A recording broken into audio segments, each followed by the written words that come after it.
saw these other men around the same age dealing with some of the same ailments, and this piece was kind of birthed in that courtroom. So I wanted to develop that in honor of him. Unfortunately, he's not here with us anymore, but we had 2 good years with him before he passed away. But this is such a serious matter, and it won't end here. Next week we'll be having A Father's Tale, but from the child's perspective, adult children, because now these are adult men who themselves are fathers, and their perception. Check out this flashback of the Artist Exchange Radio Show on BeExposedRadio.com. How did you know that this is what you wanted to do as far as being a singer or entertainer? It's always been in me. It's always been a part of who I am since a child. Since a child, I've always gotten karaoke boxes, and I've always learned this song and solos in school and all of those things. And I met my Reflections actually in high school, and we were singing and we were singing back then. Hey everybody, this is your girl, the magical Anissa Maureen. Hey, what's good everybody? It's the man you all know and love, E Digger. This is your girl, the thick goddess herself, Thick Cows. And it's the man that holds it down, Mr. Showtime, Mr. Shots Fired, Dito Boss. Right about now, the Charm City Direct Radio Show is about to commence now. Right now. Now? Right now. Right now? Now. Oh, yes, bitch! Love it. I love it. What up? We're gonna get pumped anyway, because it's just us two up there. Yeah. Welcome to the Charm City Direct Radio Show. This is your girl, the magical Anissa Maureen. Yeah. Mr. Man that holds it down. Mr. Showtime. Mr. Shots Fired. Mr. Come through here and rain, sleet, hail, or thunderstorm. Need a boss. Ooh, yeah. Woo! That sounds like the 4th of July. Yeah, that's how it's gonna sound for real. For real. As always, Thick Kells. She's not here right now. She's at work. She's at work doing a thing, making them dollars. And E Digger. Well, E Digger would have been right here. But yeah. But speaking of E Digger, give a shout out to my man Brian with the lyrics. Yes. And I guess by this time his wife, white dress, Miss Ebony. Yes. I mean, congratulations. Much love. Yes. Give it up. I hope to get married one day. Yeah, I'm getting there.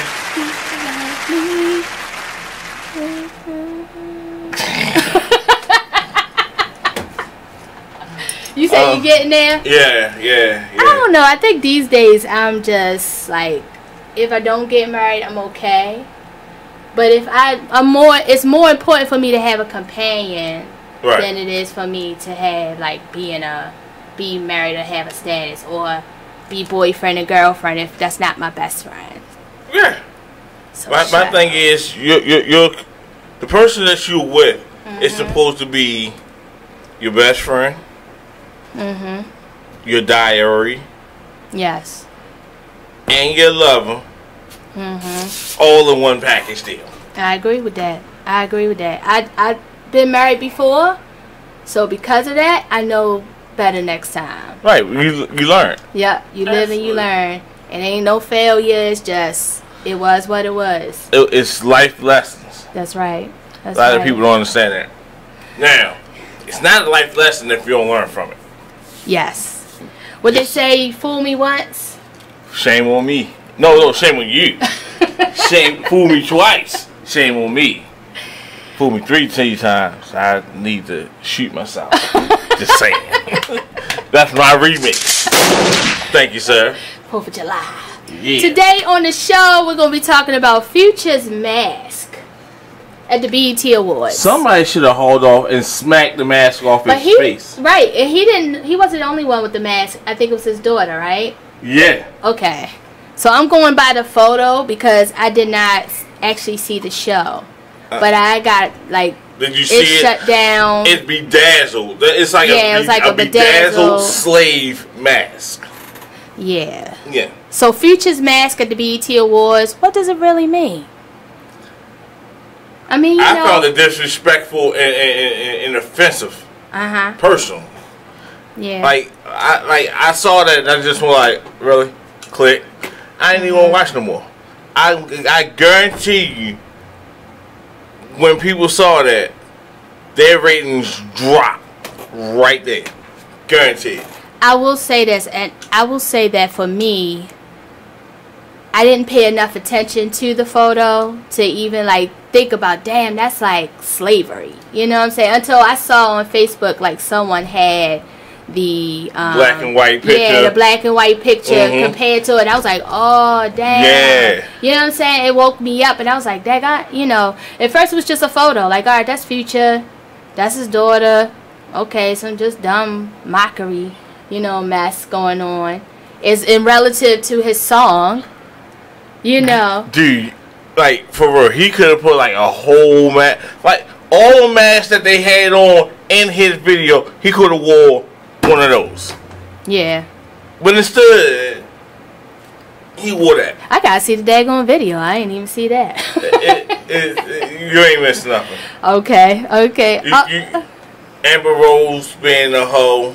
I like Amber Rose. No, I do too. Yeah. But in the video, she was like a sure enough hoe. In the video. Yeah.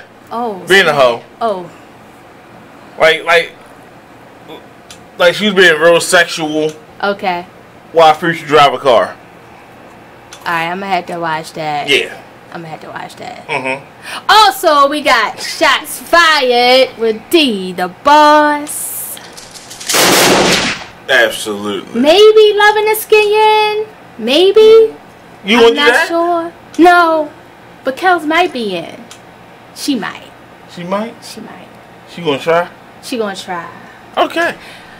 Out and About with me. Yes. And Nisa. Yes. Out and About. Know it, love it, it's all about. Out and About. Get your ass off the couch and get out. They got the right one. You had that. You did that. You see that? You get the face too? I saw that. Yeah. I saw that. You channeled that. You channeled E Digger. Like, yeah, I did. I had to dig deep for that. Yes. And the motivational moment with myself. Lisa Maureen. Special guest today is the Baltimore Ceasefire Movement featuring Ellen G.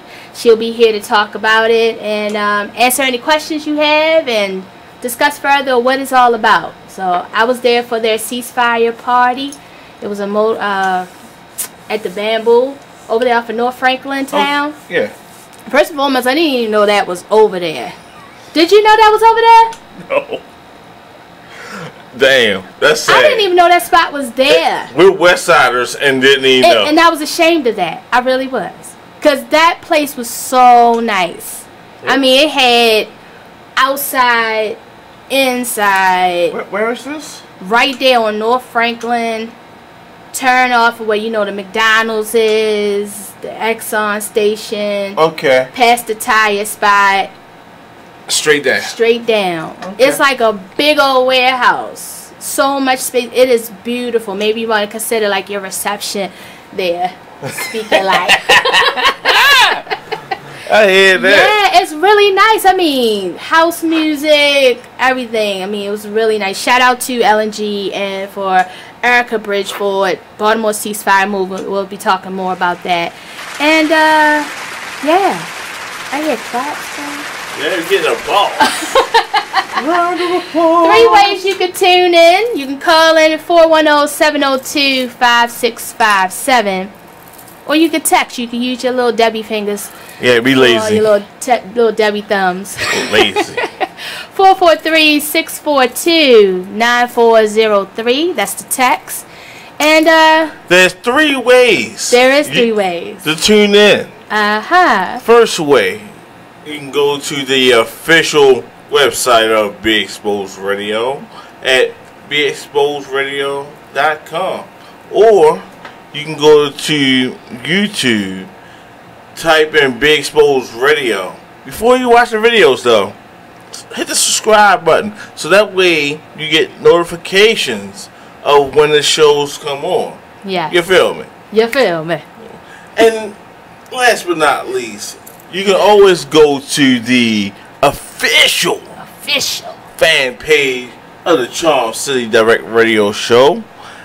Go to facebook.com/Charm City Direct BXR. I wanted to slow that down so y'all don't confuse the letters. It's not aura. R. That's like a pirate. R. So how you feeling? I am happy. I missed you. Let me tell you something. First and foremost, I missed you so much. I missed you last weekend, and I'm gonna tell you why. What? Because I was really nervous. Like what? I mean, not nervous, but like concerned. I was really like, where is he? Like I miss him, you know? Yeah. I'm you know, dehydration played the part in that. That was my bad. Not drinking enough water. I think you guys. I was guessing the Halton. Your guess is in a. Our guess is in a Halton. Yeah, she's in the She's lobby. fly. LNG is fly. Yeah, absolutely. She was real smooth. She's real smooth. Yes. But, punctual. Yeah. But just matter of fact, yesterday. Me and my woman, we went to the sonogram spot. Okay. Got some ultrasounds done. We don't know yet. Okay. But she's 9 weeks and 3 days. Oh, Sherman. Y'all go ahead and have those babies for me. I ain't having no more. I'm done. Oh no! After this one, I quit. I fired myself. Like I'm getting it snipped, burnt, welded, gorilla glued, crazy glued, stapled. Shit. Get one of those little ties. You know what? That's the next conversation we should have because you're not alone in that. Because I was just at the doctor's the other day, like, you know what? I got a 19-year-old, a 20-year-old, and an 11-year-old. I'm done. I'm done. Ain't no sense of being on BC, birth control, if you ain't having no more kids. Maybe that should be another conversation for another time. Maybe no, we can do it today. Oh, we can talk about that shit now? Yeah, I mean, we're missing 2 people. We're missing 2 people. We can talk about any damn thing. We got their feet up. Because ain't like nobody's here. You know? And look, we can kick our feet up and still have a chair for the guests. And still have a chair for the guests. What? Yeah. Wait a minute, I just gotta get my leg up there. All right. Okay, there we go. So as I was saying. Right. Oh, I gotta do this because they can't see my head. They can't see my face. So as I was saying. My ex-husband's had a baby. My son's father just had a baby, and they're looking at me like, Anissa, what's going on? You done? I'm like, yeah. Like anytime now. Right. I'm like, y'all can have those kids. I'm good. I have a puppy, and my youngest one is growing up, and, you know, as my friend said, LNG, she was like, look, when my child gets about 18, I'm having a all my kids are grown party. That's what I'm trying to have. Well, I was kind of close to that. But I got to start from scratch. Yeah. And starting from scratch still got like 7 months left. Yes. And that's because you remind me of my dad because my daughter and my sister are the same age. So they're both 20. And Simone is about 4 months older than my sister. So yeah, my daughter and my sister and my niece all growing up together. 20-year-olds. So how old is your grandson? That's what I'm about to get you. Yo, he about to be like 2 months. Oh. So he's going to at least be a little over a year then. Yeah. They're going to be best friends, though. They're going to be best friends. Works for me. Yeah. They're going to be best friends. So we're all hoping I finally have a boy? I'm hoping for you, too. I feel like that's what it's going to be. Yeah. I'm feeling like it's going to be a boy. I'm hopeful for that. So. Because you have how many girls? 4. Wow. Yeah. My Pray dad, for me. yeah, 5 girls, so I understand. Well, I don't understand. I'm sure my dad could understand. 5 girls. Shit. I'm playing and how for old are you girls? Huh? How old are you girls? 17, 14, 12. Okay. Yeah. Yeah. See, I was almost. Yeah. I was over the hump.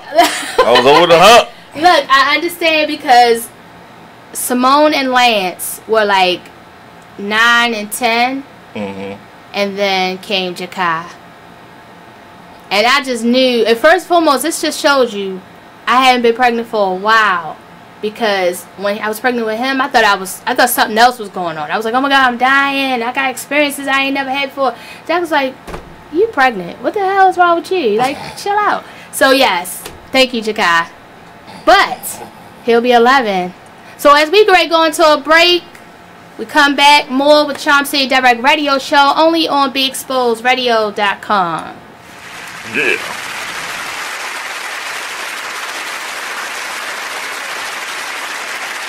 Check out this flashback from the Artist Exchange Radio Show. That's the biggest thing, is just empowerment. Just get off of the begging line. Just be proud and just get our pride and our dignity back, because as a child, we're taught how to go and beg for a job. Our parents, they literally taught us how to make sure you pull your pants up. Me, I'm 6'7", so I'm a bigger man. I was always taught how to not be threatening or intimidate people when I go into different interviews or in different scenarios. And so we're literally taught how to condition ourselves, condition our speech, everything, in order to go and beg these people for a job, because we know when we walk in the door, I have to tear down 10 stereotypes before I get past hello. So we need to eliminate that. You know, and we need to eliminate that, and the way that we do that is employing ourselves and employing our brothers and sisters. And so that's our mission, is group economics, uplift ourselves, because I can't empower anyone until I empower myself, and change from just being willing, because it's in my heart and my passion to see my people succeed and see us do better and change the social order, because I know that we are not supposed to be on bottom. I understand who I was. I know I didn't fall out of the sky and land on a plantation. So when you have knowledge of self and you know who you are and what you come from, it's frustrating more than anything to see us in this position. Tune into the Artist Exchange every Friday 7 p.m. to 9 p.m. every Saturday 12 p.m. to 2 p.m. live on BeExposedRadio.com. You are listening to BeExposedRadio.com, the home of Talk Lately with Monty, every Tuesday at 7 p.m. Do yourself a favor and listen to this hilarious flashback on Charm City Direct Radio Show. You know me. I eat like this all the time. Do I gain any weight? No, at all. You can have my belly right now. I'm giving away body parts. Somebody said they need a butt. Somebody said they need a butt. I can use a little extra tissue there. I can pop it. Right now. He out here giving out butt cheek donations. Hey everybody, it's your girl, the magical glow getter herself, Anissa Maureen, co-host of the Charm City Direct Radio Show. Catch me and the rest of my team every Saturday, 5 to 7 p.m. on BeExposedRadio.com. You are listening to BeExposedRadio.com, the home of Talk Lately with Monty, every Tuesday at 7 p.m. 50s, a late 40s, early 50s. That's not uncommon. It's a lot of. I mean, I can give you examples like that. But it's a good thing he's dead, because she can actually move on. Like, you can't move on. If he was alive, if he was alive and she found out she was having sex with her father for 15 years, you can't move on from that. Somebody's got to die. You can't. It's gonna be hard. Somebody's got to die. So wait. That means he didn't know either, though. Immediately, so I could stop vomiting because I would have nothing else left to vomit. All my insides, all my skeleton. He didn't know either. That's what would be the crazy part. Well, he wouldn't. He still doesn't know because he's dead. How does that game go? Marry, screw, kill? How does that work when it's your dad? Oh my gosh, we talk about stuff like this and more every Tuesday at 7 p.m. on Talk Lately, the radio show. Only on BeExposedRadio.com and on YouTube live where you can see us. You are listening to BeExposedRadio.com. Hey everybody, check out what you missed on the one and only Be Inspired radio show. Now here's one little speech I'm going to give you before I get into the next article. Here's what I want to tell you. Still, fear is big business. Fear is big business. I'm not telling you not to be alarmed by what you're seeing. I'm not telling you not to be concerned. What I am saying is not to buy into the notion that we should be afraid. You should be informed. You should be aware. You should start educating yourself about some things. I don't have the solutions. I don't have the answer. I wish I could say that if you did X, Y, and Z. You are listening to BeExposedRadio.com. Welcome back to the Charm City Direct Radio Show. This is your girl, the magical Anissa Marie. There it is. Y'all know who it is. This is the man that holds it down. Mr. Showtime. Mr. Shots Fired. Hey, Mr. I'm about to be a daddy again. Yes. Big Papa. Be the boss. baby. In the building. Okay, so let's first and foremost, this because I wrote this down because I was like, it is such an honor. So I want to go ahead into this first. Okay. And I'm like, they go like, she reading them? Yes, I'm going to read this out. So, because I took into consideration the bigger picture here. Yeah. And I'm so grateful for you being here with us. So, with Baltimore City now at 150 homicides to date, Erica Bridgeford, Director of Training at Community Mediation of Maryland, and Ellen G., Director of the Evolution of Perspective, have both teamed up to ask community residents to cease fire for 72 hours. So here to talk with us for the Baltimore Cease Fire Peace Challenge is Miss Ellen G. Hey everybody! Thank you for that warm welcome. Really appreciate it. Really appreciate it. Yeah. You know, I tried. I was really like, what am I gonna say? Because you know what, Ellen is so humble, and it was like, okay, well, Ellen, let me get a photo of you. And she was like, no, you know, this is. That's about that movement. It's about the movement. Yeah. You know what I'm saying? And we didn't want to take away from the movement. Right. Now I'm saying. You know, me being. Because I'd have been like, girl, give me a picture. Come on. Give me your picture. Give me your picture. I'd have did the same thing. Me being the all-inclusive type person that I am, you know what I'm saying? I was just like, give me a picture. So, welcome to the show. Thank you for having me. I really appreciate it. Thank you for being here with us. That's why before she leave, we going to have some pictures. Listen. Look, as long as it's from the waist up, because my ankles is wet from that. Yeah, I can't do nothing from the ankles down. Yeah, I feel you. That. But it will be from the waist up. Yeah. And she's also going to sit with us and hang out with us. Y'all got me until y'all put me out. Yeah. That's going to be about around 7-ish. Okay. I got time. So please tell us about the Ceasefire Challenge. Okay, so the Baltimore Ceasefire is a citizen-led effort to put a pause on the violence in Baltimore City, a 72-hour pause. I think we're averaging right now, a person in Baltimore is being murdered every 19 hours. So every 19 hours, somebody is experiencing what it's like to kill somebody. And every 19 hours, somebody is losing their life. So the energy in the city is kind of sullen. It's very heavy. And people feel panicked. They feel disappointed. People feel hopeless and helpless.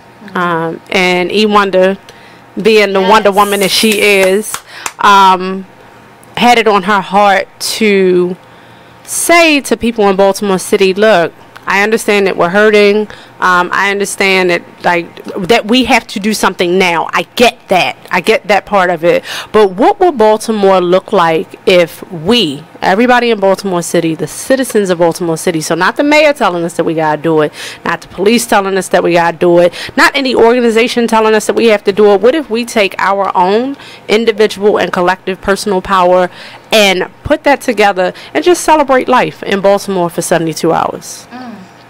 So, 12:01 a.m. Friday, August the 4th through 11:59 p.m. Sunday, August the 6th. We're asking citizens of Baltimore to do fun things and have life-affirming events. So, life-affirming means anything that celebrates life. So, it could be a cookout. It could be you taking your kids to the movies. When people ask, where the ceasefire going to be? Right. The answer is it's almost so simple that people get confused. It's Baltimore City.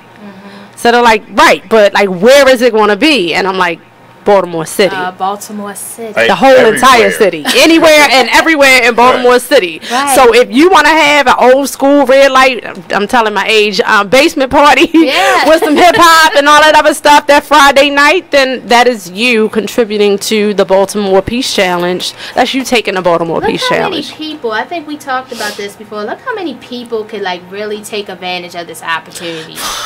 Who are you telling? I mean, people.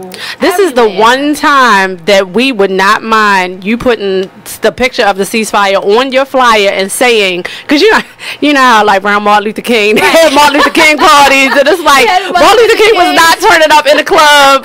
Don't put that man face. But this particular time, we are okay with doing that. So you can have your ceasefire inspired turn up parties at the club, the strip club. We don't care where you do it. As long as you make a conscious decision to do something that is life affirming that entire weekend. So how has been the response? So the response has been mixed. It's been mixed, mostly positive. So we noticed that there are one of three responses. So people, when they hear us talk about it, they like, oh my God, yes, we have to, yes, that is wonderful, yes, let's do that. And then there's the, like, people, you get the little thing, the furrow in the middle of your eyebrows, and they like a seat, like, what is, that don't make sense, like, I don't understand. And then it's the other one where people like, man, that's dumb. And I'm like, okay, talk to me about why you think it's dumb. And most of the things that people say are legitimate questions that people should have, but it just lets us know that we have to get the messaging out a little bit more clearly than because so people have responded with, well, why wait all the way until August? That's dumb. People dying now. Like, why y'all not going to do anything about it now? So the idea for the ceasefire came out in May. When she had the idea for the ceasefire, if we'd have had a ceasefire that weekend, me, her, you, maybe you, because you know her, 12 people in Baltimore would have knew about it. Right. Versus talking about it for, I think it's 8 weeks. So a minimum of 6 weeks, building up momentum, going on the radio, talking about it on all the radio shows that will have us, getting interview with the Baltimore Sun, getting interview with the Afro, like going out and hitting the streets, hitting the pavement, handing out flyers, asking people, have you heard about the Baltimore Peace Challenge? Do you know about the Baltimore ceasefire? And charging people with the responsibility, once you take the Baltimore Peace Challenge, to tell 3 people a day about it. So 3 people per day. Imagine if everybody who knows about it tells 3 people per day, and those 3 people tell 3 people per day, and those people. So then by August the 4th, the goal is for everybody in the city to know about it. Nobody in the city should be walking around saying, I ain't hear nothing about that, if we're all doing what it is that we said that we wanted to do. So that is the reason that it didn't happen the first weekend after she decided this is something that would be good for the city. Because people plan events all the time. The average person needs to hear something at least 3 times before it really registers in their head and connects. So people would have heard about it and they'd have been like, oh, all right, and went on about their business. That's one. The other thing is that people are having conversations about whether or not this is the answer or the solution to violence. And never, since we've been talking about it, have we proclaimed that this ceasefire, this peace challenge is the answer. It's a goal. Yeah. It's what it is. So I never said that the ceasefire, once we do this, the killing won't stop. We never said that. We said this is a goal that we would like to see Baltimore City achieve August the 4th through August the 6th. So if you don't understand it, and I've posted this on Facebook, if you do not understand and you want to have some your question answered about the ceasefire, you can call me directly, 410-446-8997, and we can talk. That's right. And if you think it's dumb, and if you want to get in my ear and talk to me about how you think it's the stupidest idea since Trump got elected, call my phone directly so that we can have a conversation. Yes. We can talk. Also, if you want to call in now and ask questions, because I'm here. Think it's dumb, and because she is here. I'm here. Or if you just want to call and just celebrate and just give inspiration and momentum to this, because it is a great thing that's going on here in Baltimore City. Call in 410-702-5657. And you can use your little Debbie fingers, your little thumbs if you want to text and you don't want to call. You know what I'm saying? You want to be a little text gangster. I'm going to tell you that. Whoever calls saying that this is a stupid idea, I'm going to take shots at you. Just know it's coming. It's shots fired. Just know it. So let me say this, because it's not stupid. Well, the idea of us not killing one another is not dumb. Yeah. But people saying, because this is the other part of the conversation, so you saying that I can kill people all the way up until August 3rd, and then August 4th, 5th, and 6th, I don't. And then I can start back up killing on August the 7th. And I'm looking at them, and I'm like, why would we tell people to do that? Yeah. That, that's not even a linear thought. So people who are promoting peace would never tell people, all right, pause on killing people this weekend and then start back up on Monday. Like, just 12:01 a.m. Monday, August the 7th, just bust your gun. Like, why would we tell people stuff like that?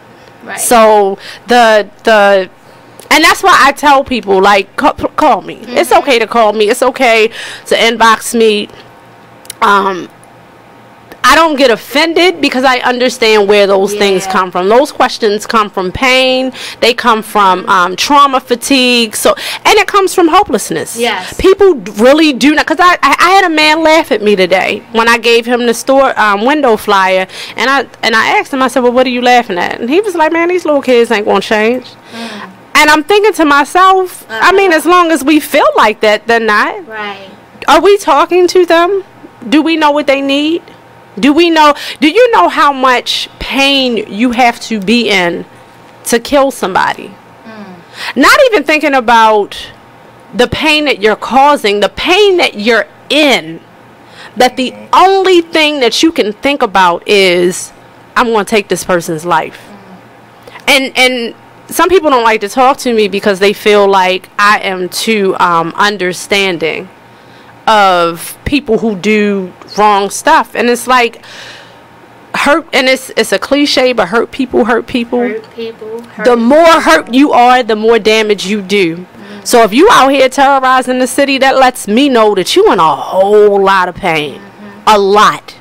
And it's pain that people self-medicate about. It's pain that people bury like deep into the cells of the tissue of their body. Somebody has to take that empathy to care enough about the whole perspective, because we do not get to the whole perspective of the real problem.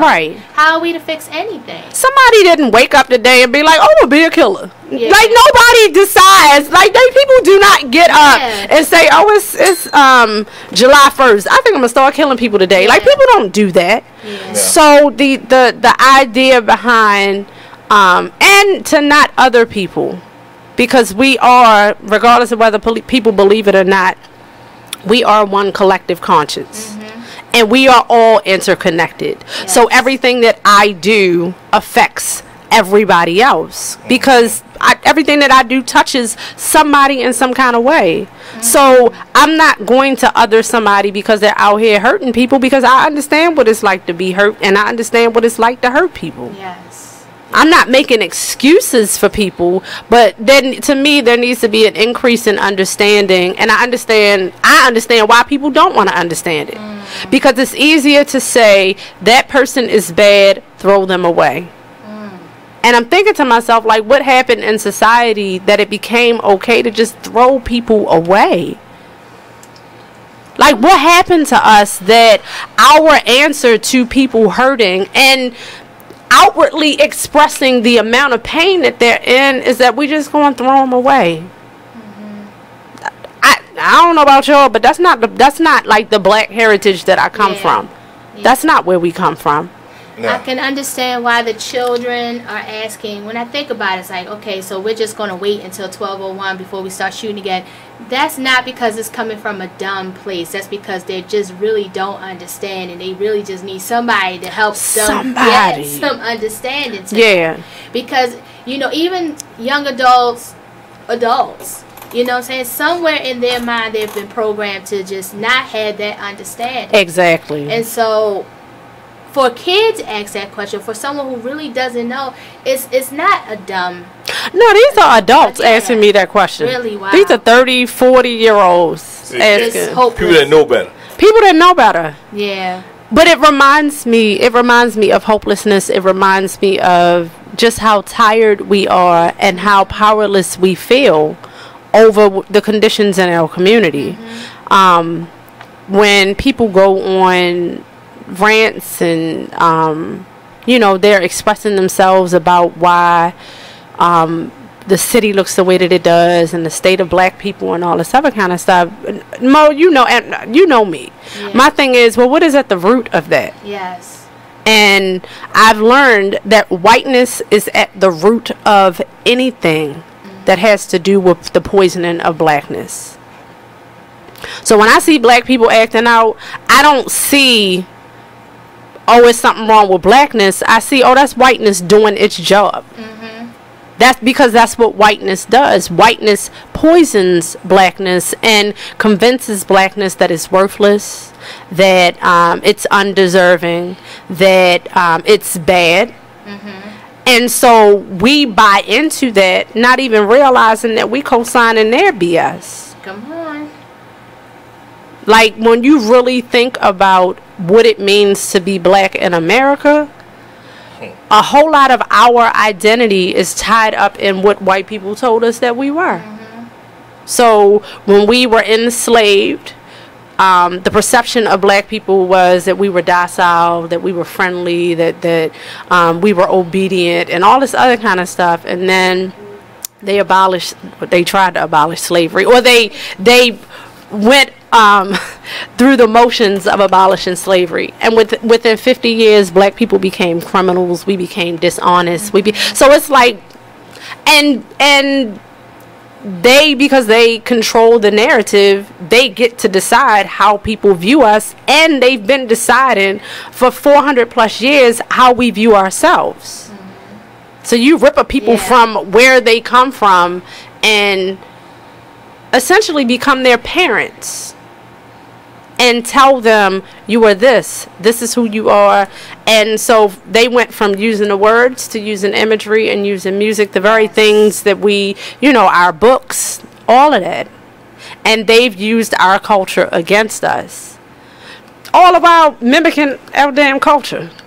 The whole time mimicking our culture. Yes. But then using it, listen, the Jedi mind tricks involved in just the pathology of the way that they're, man, I ain't gonna do it, because I'm gonna end up somewhere else. You know, and that is where this is me and my household, let me say this, and my journey to consciousness, and not only for myself or my family, but for my tribe, for those who are connecting to me, is, okay, the reality is that we are in a system that was never set up for us to be successful in the first place. Not ever. What do we do? You know what I mean? What do we do? And then take that. If it's entrepreneurship, if it's however that looks like to each individual. Right. You know, it's taking that and then taking steps forward to become more empowered within our community. Yeah. Dodging their booby traps. Yes. Dodging the trap doors, and that you think that you're moving one way and you get to where you're going, and then you find out that this wasn't the way that you're supposed to go any daggone way. And so I feel like being a black person in America, especially a black person in an urban city like Baltimore, I can't even get clear sometimes about what success is supposed to look like. Because is success for us getting that good government paying job and being able to buy a house and being able to afford it? Like, is that what success is? Or is it owning my own business and creating a legacy for my family? Because everybody can't own their own business, because that's not the way the society is set up. And it don't make sense for everybody to own their own business. So figuring out and navigating through the system is complicated enough. And then you factor in, like when we talk about like the booby traps, like how Baltimore, nobody is talking about the lead in the water in Baltimore. Nobody is talking about that. And how we know that lead leads to aggressive behavior and all of this different kind of stuff. And I'm sitting around and I'm looking at the kids, so you couple the fact that some of them may have lead poisoning with the fact that they're self-medicating. Couple that with the fact that the quality of their education is pretty much like probably as low as it could possibly be. Yeah. Factor in the fact that their parents are ill-equipped, and not because of their own selves, but just because of the way that society is. Their parents are ill-equipped to help them mentally, physically, emotionally, psychologically. Like you said, our parents, it's like it's all of this stuff going on. Yeah. And we have at least 20 fires in our community on any given day. 20 things that need to be addressed. And I personally don't think that it's helpful to blame young people for what's going on, because my thing is, well, they our responsibility. Hello. So if they out here wilding, responsible for them, somebody was at some point responsible for us. Right. And it's easy, like I say, it's easy to other people. And, well, that's not my son. Okay. But he's somebody's son, though. That's not my son is good. He don't do such and such. Okay, well, you did a really good job. Can you take whatever you did and extend that out into your community and help other people? Yeah. Because clearly you got something that somebody else don't have. Like every child in my house eating up my snacks. Because they think that my house is the place where they come to eat. I think that's the Chicago's way of giving back to the community and bringing them back to my house. I had one little boy, that take away from that. I'm just saying, I got one child to come in my house every day. He wants 3 hot dogs a day. I'm like, boy. You know what's really heavy on her heart. You see it? Right. You see it come out? Yeah, buddy. But you been holding that in? 3 hot dogs a day. You been holding that in? Yeah, I think I have. I think I have. But here's what's real. I do. Here's what's real. He might not have any food in his house. And you know what? And I'm going to tell you, when he comes to my house and he goes, Miss Maureen, I'm hungry. I'm like a grandmother. I open the door. What you want, baby? What you want? What you want? What you want? Because you don't know. We really don't. We have no idea about what these kids. I was talking to a woman who has an organization over in East Baltimore, and she told me that the majority of the children that you see hanging out in the streets over in East Baltimore, a lot of them are homeless. Yes. So I'm sitting there and I'm saying to myself, I'm like, so you have 6, 7, 8, 9, 10, 11, all the way up to 25, 26-year-old children, our babies, that are homeless. And in survival mode. Yes. And when people are operating from survival mode, like your mind don't whatever's going whatever I got to do to get it done. Like, I'm worrying about how I'm gonna eat. And you worrying about why I'm outside at 10 o'clock at night. You're judging me because I'm outside at 10 o'clock at night. Like at 7 years old, I'm choosing to be outside at 10 o'clock at night. And I'm wondering, like, where is our compassion for our babies and our community? Like, where is it? Because we sitting high and looking low, and I'm like, that's not helping anybody. Just the foster system itself. I'm a CASA, and that's a court-appointed advocate for special need, for children in the system. The organization itself can only handle literally a handful of cases. Right. And those handful of cases, we work with those kids to help them we help decide the best decision for that child, or where they could go. Right. Granted that the parent even want them, because half the times the parent puts them back in the system, and they're back on the streets. Right.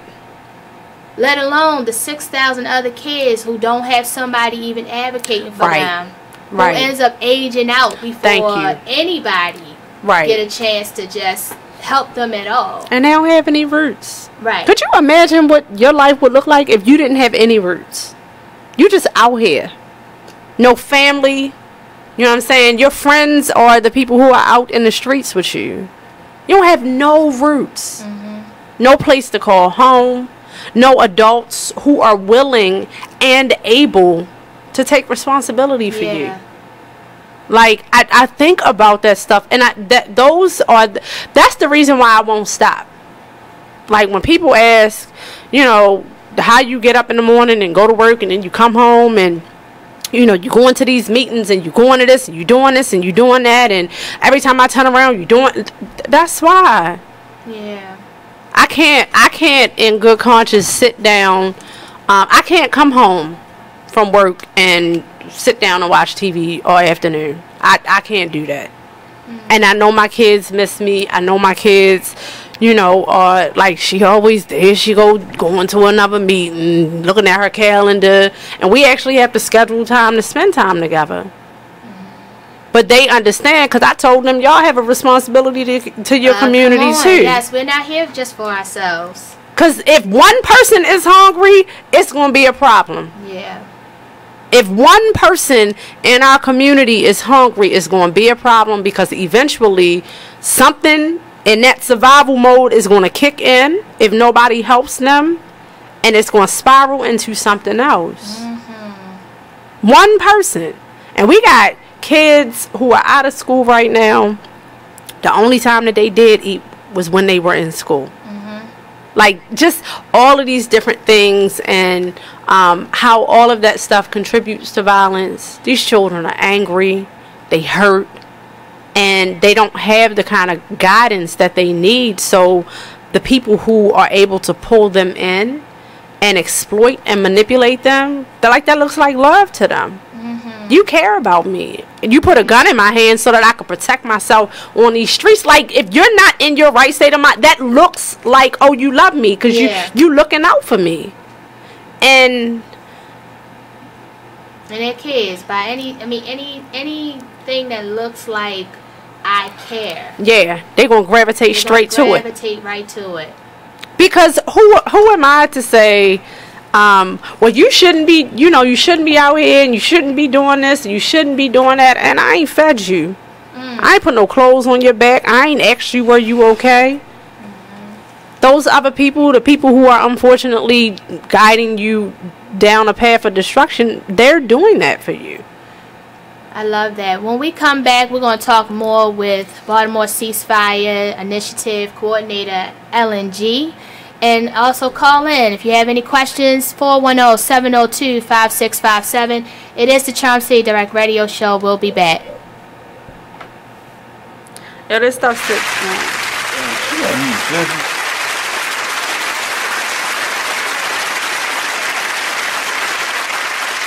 I say he's dead. Oh, 6 years after he passed away. It states she reportedly had heard rumors, but nothing substantial. But then you put the rumors to while death. They were still married. You sentenced the rumors to death. While they still were married, she heard rumors. Right. Or probably all her life she's heard rumors. Like you're dating you're dating your dad, right? Y'all look just alike. I'm like, girl, somebody told me you dating your father. You know, that's what kind of you know he gay, right, Percy? Why are you laughing at him? Don't laugh at him. Please don't. Okay, let me continue with the story. Oh, man. Even today, it's still funny. Oh my gosh, if you haven't heard this show, it's Talk Lately, and it's only on BeExposedRadio.com every Tuesday at 7 p.m. and on YouTube. Just go to You're listening to BeExposedRadio.com. Thank you for tuning in to BeExposedRadio.com. Sit back, relax, and listen to this flashback of the Artist Exchange Radio Show. This is the reality of the world that we're living in. A lot of young people don't have the information that is necessary to have healthy lives. And a lot of the organizations that are geared towards young people don't have individuals that are going to be as honest as this gentleman. One of the issues that I have with this quote-unquote Christian nation that we live in is that not just the Christians, religion allows you to live in denial, but the world does not live in denial. So who are you helping with your... all right, I'm going to stop. I'm about to do something. The reason I shrink that or take that away because it's people who are not religious. It's people who they're not giving their young people, or they don't have a person that could be that honest with them. I mean, we all have that. I know I had a mother like that. There are... rather than and it's just and it's been recently because I've recently had more interaction with teen mothers than I have in my whole life. I wasn't my mother wasn't a teen mother. Her mother was. She made sure none of her daughters were. So you are listening to BeExposedRadio.com. Welcome back to Charm City Direct Radio Show. This is your girl, the magical Anissa Moret. And this the man that holds it down, Mr. Showtime, Mr. Shots Fired, be the boss. Yeah! That was like the 4th of July, I'm telling you. I was trying to tell you. Cookout. Before the ceasefire. I have to get some fireworks in my book bag now. I gotta get some fireworks. They got them around my way. Yes, they it sound like Armageddon. Already. It sound like Armageddon around. Yeah.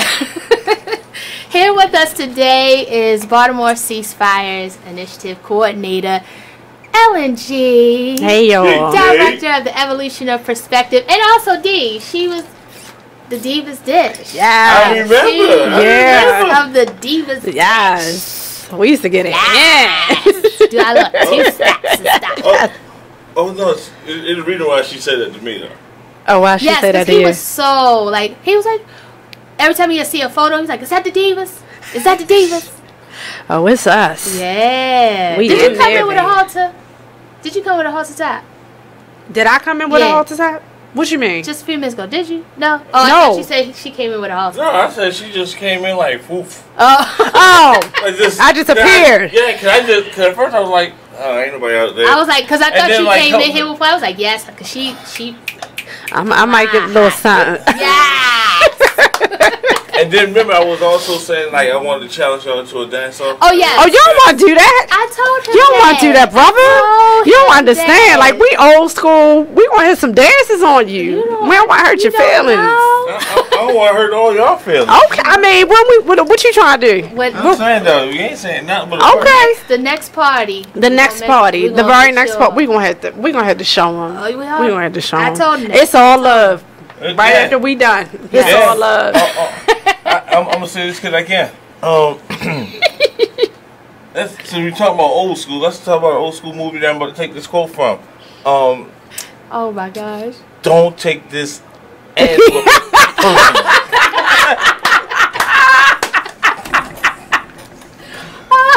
I'll leave it at that. Oh my gosh. So we were pretty much having some real thought-provoking moments on the break. And D, you were mentioning something that this is just really putting you in a place of thought about the millennials. So yeah, I mean, I guess if I didn't have no roots, didn't have anybody caring about me, I'd be acting similar to what they're doing. I still wouldn't be out here disrespecting the elderly. You don't know. You don't know. No, I know. If they out here calling you all kinds of thugs and calling the police on you all the time, and they doing stuff to you, and you feel disrespected and threatened, like the reverence that you have for them can change. My thing is, and this is something that I discovered on my own. This wasn't even something that was taught to me. This is just part of my DNA. It's not what people say about you. It's about what you respond to. Oh, I agree wholeheartedly. So how people treat you is their karma, how you react is yours. Yeah. But here's my thing. You can walk away. You feel what I'm saying? Here's my thing. You treat me some kind of way. Me getting my feelings and physically assaulting you. Who wins? It depends on what your definition of winning is. Here's the thing. No one wins. I mean, You're we hurt. know that. Yeah. You're hurt. I'm in jail. How does me being in jail makes me better? It doesn't. How do you being hurt because of the words that you said help you? It doesn't. Here's the thing. Like, all this, just the whole the levels of disrespect, it needs to get fixed. Like, ASAP. Older people, like, sir, alright, these millennials, they acting like ass clowns. Okay, let's just put it out there. Cool. They're acting like hurt people. Is what they're acting like. But here's the thing: you don't know what's going on in that young man's or that young woman's life. So don't sit there and try to judge somebody because it's not your job. Point blank and period. Millennials, you want respect? Dress like it, talk like it, behave like it. There's no way I'm gonna sit there and respect you, and you sitting there and your pants hang like your back pockets go like the back of your knees. But what does that have to do with the quality of my character? So if I'd have walked in here, if I'd have walked in here today with my ass cheeks hanging out, saying all of the stuff that I'm still saying now, would you be conflicted about whether or not you want to respect me? Because the way that I feel about respect is a given. Like, everybody automatically gets respect. Disrespect is what people earn. You gotta work to make me disrespect you. You get respect out the gate. Like, everybody walks through the door with respect from me. It don't matter what you have on. You know, like, you walk through the door with it. Because clothes, and the reason that I say that is because we get into a real slippery slope when we start trying to figure out whether or not people, quote unquote, deserve our respect because of how they appear, how they present to us. Because that's the same thing that white people do to us. Trayvon Martin had on a hoodie. Oh, he was a thug because he had on a hoodie. He was chilling with the hood. Right, like, we understand that. Yeah. Like, and so I have moved away from the and because it's respectability politics, because there's a tone or a norm that has been set for how people are supposed to dress. Who determined that norm? Who said that it was normal? And this is a legitimate question. I'm not saying that people don't have an answer to that question. I'm just asking people, who said that it wasn't okay to walk around with your pants sagging? Who said that? Because the first people that I heard talking about it were white people. White people, and they associated us walking around, because it was baggy jeans before. Yeah. Before it was baggy jeans. Oh, if you have on baggy jeans, you're a thug. And I'm like, why are you telling me who I am based on how I appear outwardly? Because you don't know nothing about me. So I could have walked in here today with my ass cheeks out, the little bit of cleavage that I had exposed, and still said everything that I said. And somebody could have been distracted from my message based on how I appear outwardly. I think that's why I like Amber Rose. Amber is that chick. I like Amber Rose for that reason. You know, now take away from all the, you know, the nakedness and the bush happening down there and all the photos and stuff. I appreciate the fact that she owns who she is. She's comfortable with who she is. And she's just like, you know what, slut walk. Let's do this. Let's really push for, and it's sad that we have to like push for, you know, just to be respected regardless of what we're dressed like, right, or what we look like. But I think that's what connects me. And men not comfortable with women who own their sexual power anyway. Yes. If we gonna keep it a stack, men in general don't like women who don't care about what their opinion of them is. They don't care about that.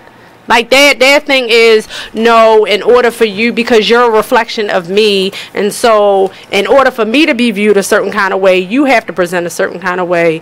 And if I'm your woman, I understand that. But if I'm not your woman, what you give a damn about how I'm presenting for? I am noticing though that the more that I work on me, the more that I'm doing my inside work, yeah, I'm meeting different people.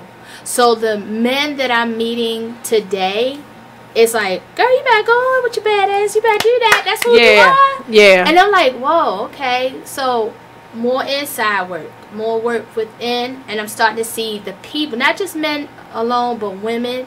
I'm just starting to see my circle. Because it's sexist to say to somebody, it's sexist to say to a woman, I'm not going to respect you because of what you have on. It's racist to say to black people, I'm not going to respect you for what you have on. Like, it's that's just like, because who a person is on the inside and who they are on the outside sometimes looks conflicted. Yeah.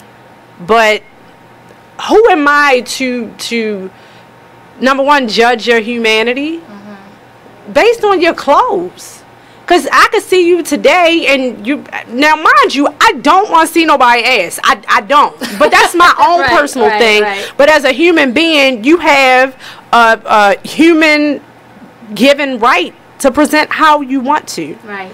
And just because it makes me uncomfortable don't mean that you're supposed to change. Right. If you're comfortable, be who you are, as long as you're not hurting yourself or nobody else. I would say it also goes back. And see, it's just like whatever we talk about, it just also goes way back to just, how about this person just didn't have clothes? That's the other part of it. I know for me, and what we were speaking about in the end, you know, during the break, is that I did whatever I had to do to survive with 2 small babies.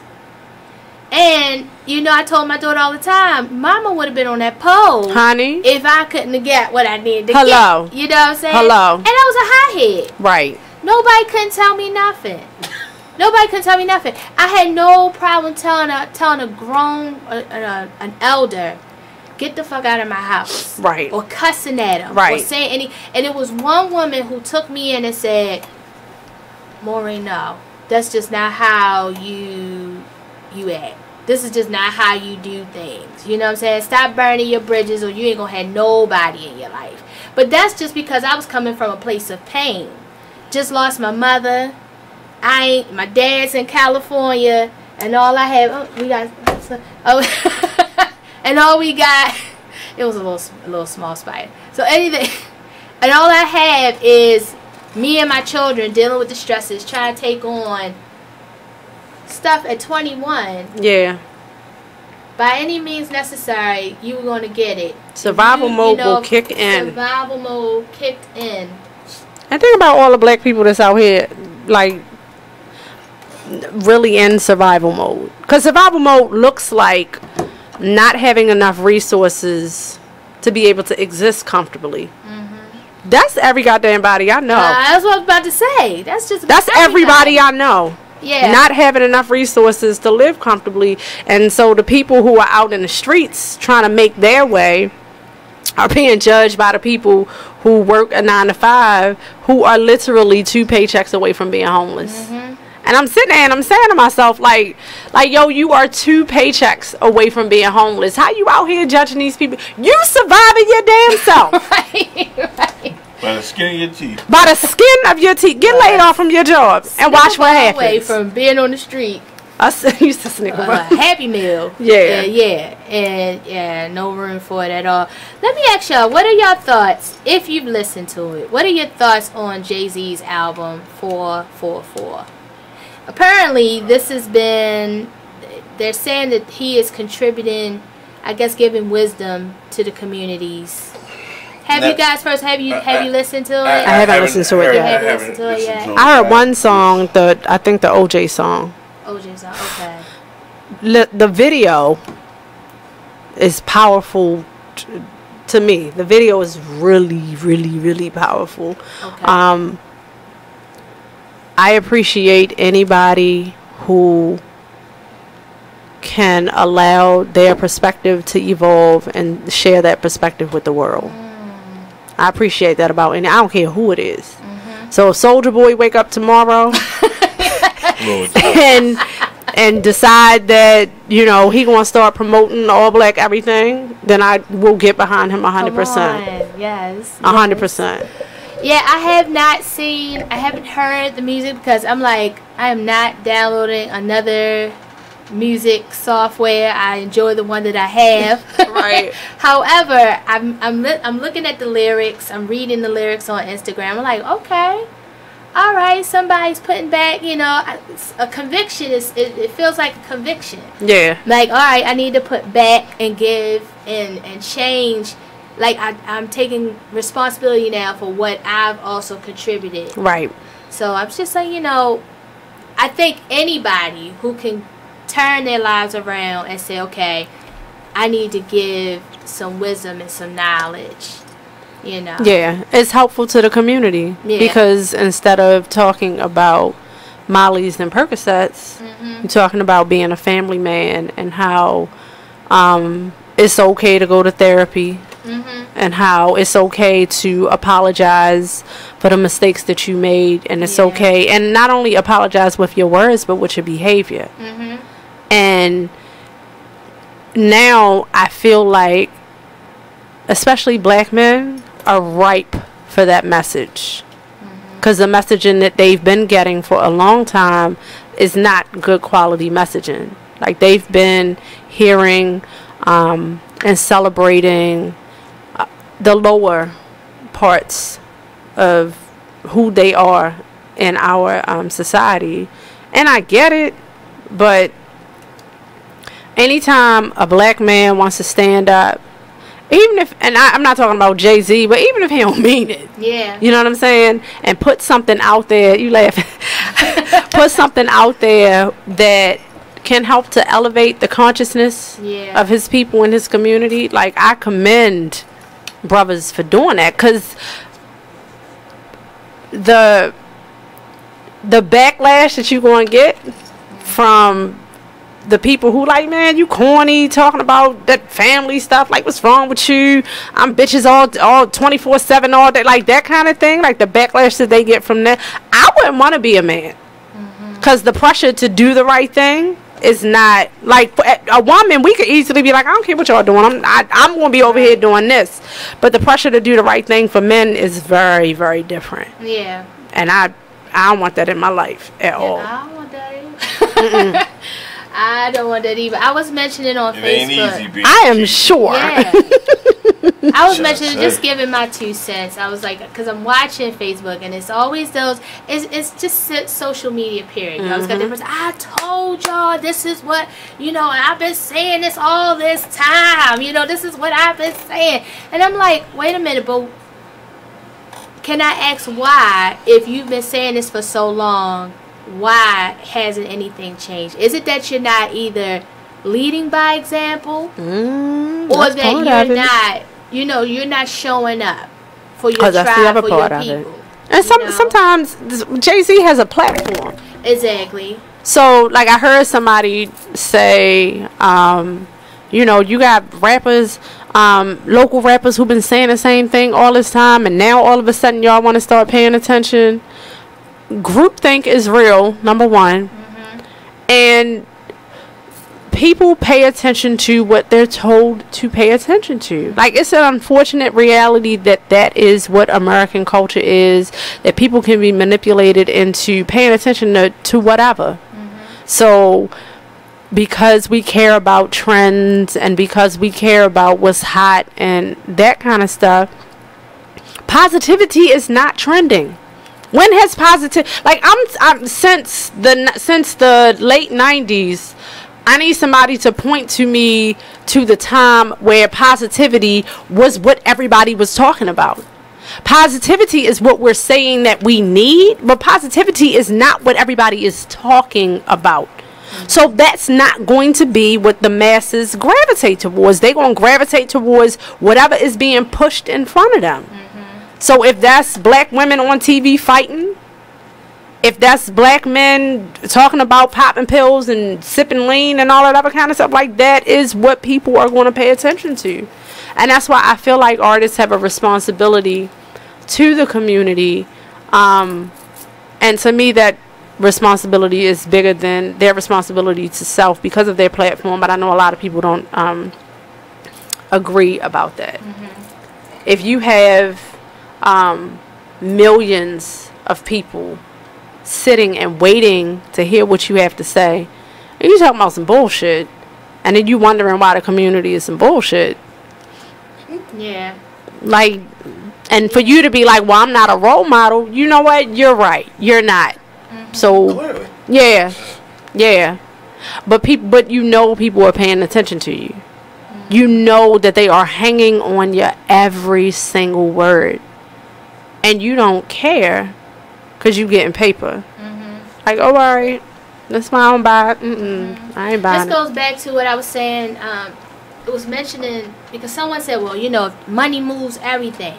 And I said, to a degree, because you got social media now. Anybody can go in there and be fugazi and have this whole lifestyle. Right. And at the end of the day, it's about what your message is and the following. And you've had millionaires created off of nothing just because of their message. You know, and so money doesn't move it as much as it used to be. That can't be always the excuse. Right. What is your actual message? You know, and how are you using platforms like social media, like Baltimore ceasefire, beating the streets, to get the message out? And what, I'm all over the place, so bear with me. Baltimore ceasefire, we're also asking, I'm assuming, no fighting. No nothing. Just no violence all together. Yeah. No, I don't. No, don't punch somebody in the face. Don't catch somebody slipping. Like, because that's not life affirming. Right. So life affirming means things that support life. Because you're gonna have someone say, "Oh, well, can I punch him in the face?" Damn, okay. So for people who are, if you have beef with somebody, we have resources available for you to reconcile that beef. Community mediation is one of those places where you can go, and it does not matter what your beef with the person is. It literally does not matter. At 3333 Greenmount Avenue, they will give you 2-hour sessions for free to resolve your conflict with another person or a group of people. So part of the, you know, and it takes a certain amount of vulnerability to be willing to sit in a space and not just react. So, because it's easier to be like, I'm going to just go punch you in your face and be done with it, versus having to deal with all of the feelings and all of the everything. Like how did y'all get to this point? Yeah. Like, it gotta be more to this than what you're saying. So get to the root. Get root. Absolutely. That's that damn word again. That's one of my favorite words. That took me back to, that's funny because that took me back to when my daughter was beefing in school. And they wanted to talk about the surface. Yeah. And I said, we're not talking about the surface because this went on for 4 years. Wow. You know, just in general, like that. So can you imagine the beefs and the things that are going on that are extended out here? there's more to talk about than the surface and the surface thin layer that means absolutely nothing when you dig deeper. And think about how people have trouble expressing themselves. Like I'm not even clear about what I feel. I don't even know what I'm feeling. I know that I'm mad. I can't really you gonna have to pull out of me why and where that's coming from. You know what I'm saying? But I believe that people need to be invested in that way. Because imagine what life looks like when it's okay to say to somebody, what you said or what you did hurt me, versus going to punch you in your face because what you said or what you did hurt me. For me to be able to say to you and to feel comfortable saying that hurt my feelings, and for somebody to either say, I'm sorry that I hurt your feelings, or not say that, because sometimes we're not going to get an apology. And be okay with accepting that we're not going to always get an apology. That is a challenge in itself, making peace with the fact that someone may never apologize. They may not be able to find it in themselves to get that vulnerable to be able to apologize to you, because it takes a certain amount of vulnerability to say that you're sorry, to say I apologize for hurting you. Everybody can't tap into that place. That's a hard place to get to, where you're sitting and you're thinking about how you wronged somebody, and then being willing to say out loud, I know that I hurt you and I'm sorry for hurting you. When life tells us that we're supposed to be tough, and you ain't what? Say you sorry. You ain't no sucker. Like, we associate that kind of stuff with being vulnerable, and being vulnerable is just being human. I had to make peace with the fact that I don't like this person. And I don't know if I'm going to ever like this person. Right. And that's okay. But you know what? And then I find myself when I'm open and honest about that, life will then begin to... It'll unfold for you, won't it? Yeah. Unfold and you're like, okay, all right. I'm able to like you a little better today. Yes. So it's like you said, it's the human experience. It's being open and just transparent, and that's the truth in your healing. Right. So we'll be back. We're talking with the beautiful Ellen G. Thank you, darling. Thank you. Representing Baltimore Ceasefire. Definitely call in 410-702-5657 if you have any questions. It is the Baltimore... it's the Baltimore Ceasefire Radio. Charm City Direct Radio Show. Where would you want to go with that?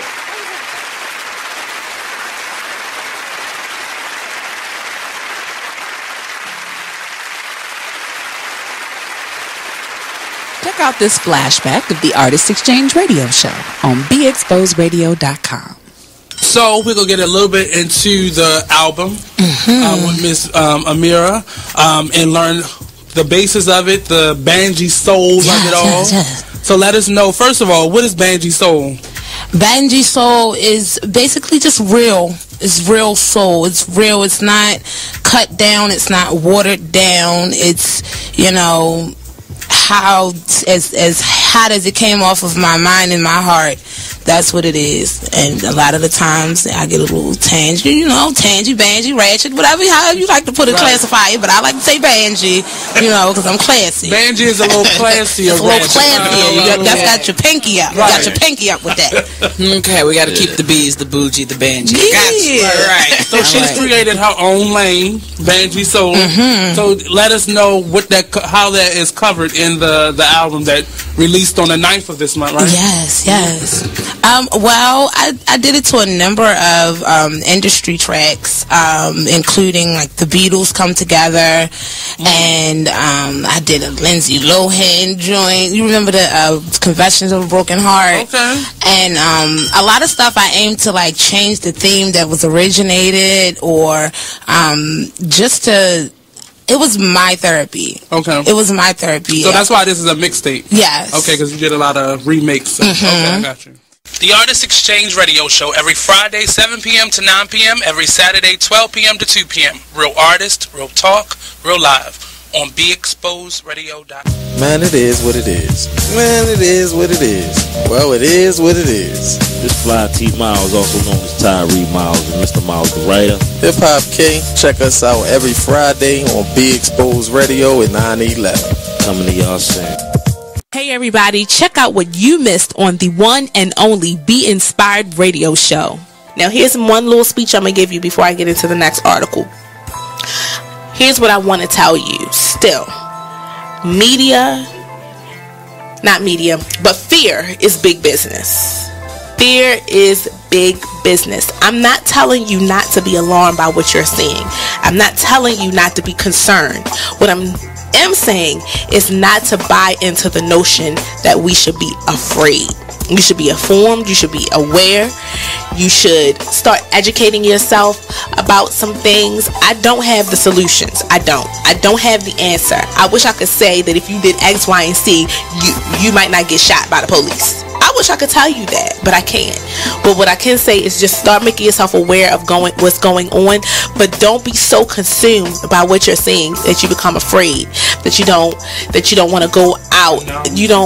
Or you become numb. That's a good point, Nate. Nate said, or you become numb to it, like you just don't care.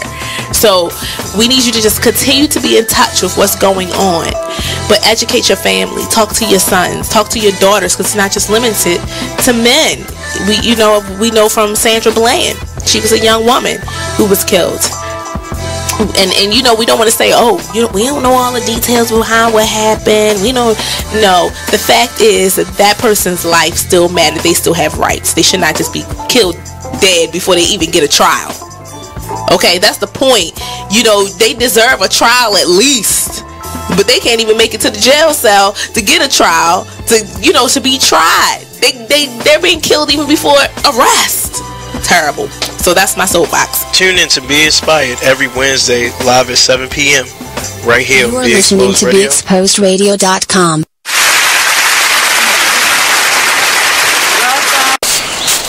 Whoa. The moment my son saw a redwood tree. It's huge! Is the moment I knew that for him, you can't even see the top of that thing. Even the sky has no limit. There are some moments only the forest can inspire. Find yours at discovertheforest.org. Learn about forests near you and discover cool things to do when you go. Your moment is out there. Find it at discovertheforest.org. Brought to you by the U.S. Forest Service and the Ad Council. Hey everybody, check out what you missed on the one and only Be Inspired radio show. I'm just thankful this year I've dealt with some growing pains, and I've overcome some things, and I've also accomplished some things in the process. I've learned some things. I learned that everybody loves your work until they got to pay for it. That's what I learned. That's what I learned. I learned everybody loves what you do. The pay? I mean, not always. Listen, the Bible says money answereth all things. Well, okay. You are listening to BeExposedRadio.com. Welcome back to Charm City Direct Radio Show. This is your girl, the magical Anissa Marie. Ding, ding, ding, ding, ding.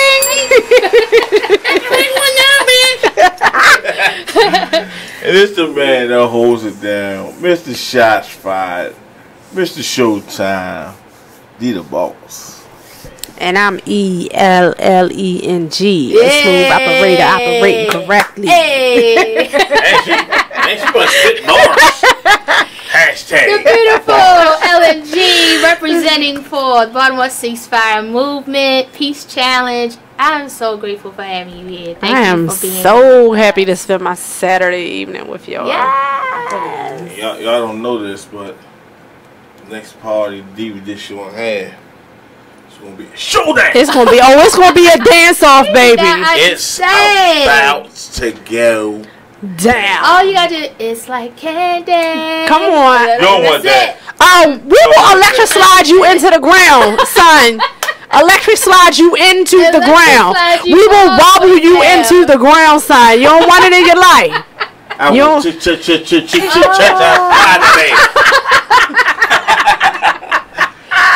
Cha-cha-cha-cha slide. Yes. I'm gonna bring the salsa while I'm at it. Okay. All right. You might got me on that one. Yeah. You might got me on that one.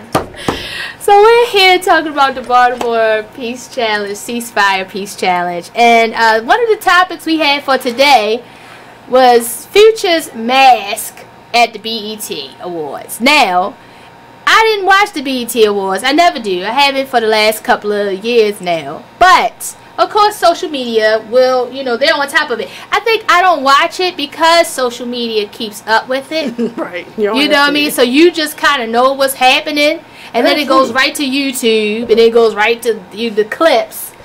So you don't really miss anything. But with that said, Future was featured on social media. He was graced us all with a mask, a bedazzled mask that both him and his daughter was wearing.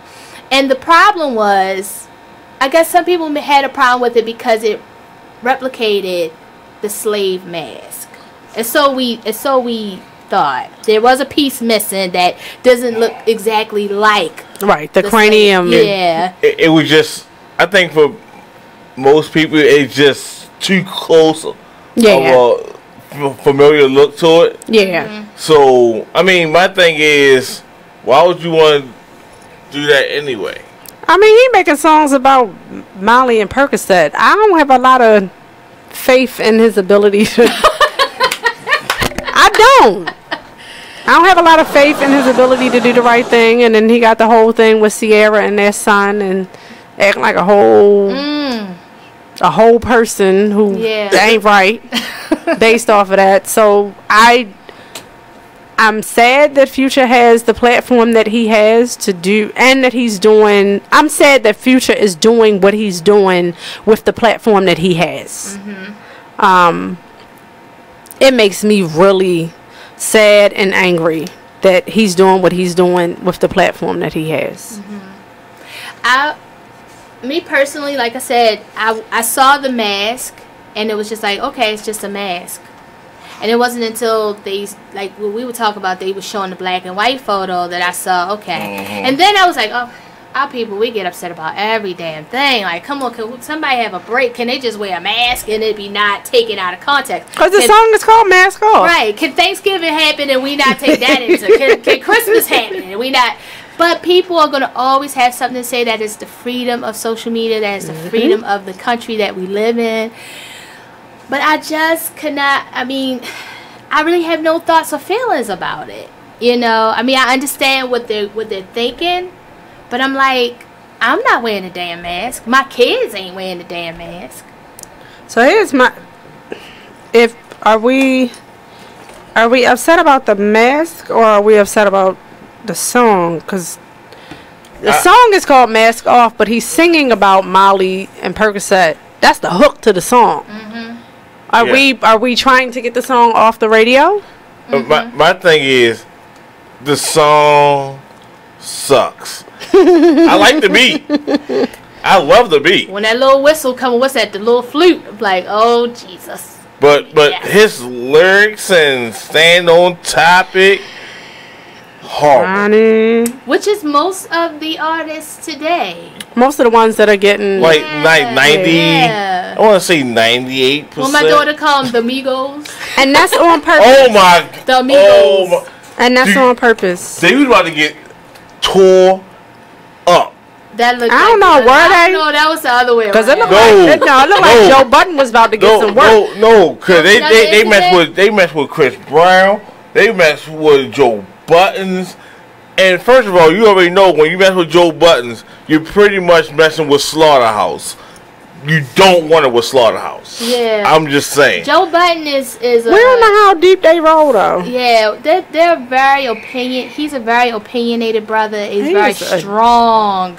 I ain't gonna call that man name. But my thing is, like, even the dude that was doing the interview didn't understand what Migos was saying. Listen, when if you've heard them talk before, if you've heard them, now if that was his first time ever hearing them speak, hearing them utter words, I can understand him being a little bit confused, but they have accents. They have very, very strong, hard accents. So I I know that he probably wasn't trying to clown them. But I kept asking them over and over and over, what you say? But it looked like, on the outside looking in, like he was trying to clown them. Because people clown or try to clown Baltimore people for the way that we pronounce words.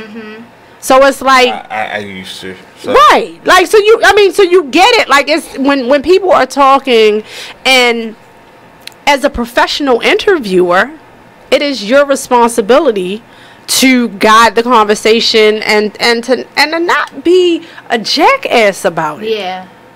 They actually made, I think it was like a 2-minute, 30+ second meme about that interview, where as though instead of the interviewer saying what, like they just went to different people. Like they even put Lil Jon on it. He's like, what?